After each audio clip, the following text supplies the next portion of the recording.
We built a new education center.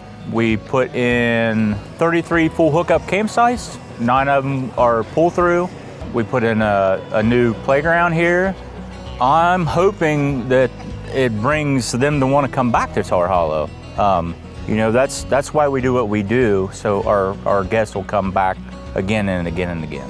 What we wanted to do was make it more geared toward education and having more of a classroom feel with it as well. So the kids can learn about nature, they can learn about the surrounding area, you know, they can see the animals on display. We'll have staff in here full-time that is knowledgeable with the area and help them along with their activities. The animal exhibits, we have several snakes because Tar Hollow is known for snakes. We have timber rattlesnakes, of course, in the area, so we have a timber rattlesnake display. We have box turtles on display.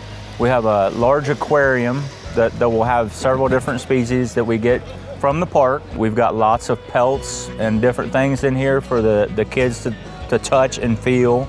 Lots of stuff for kids to enjoy. I'm riding the turtle.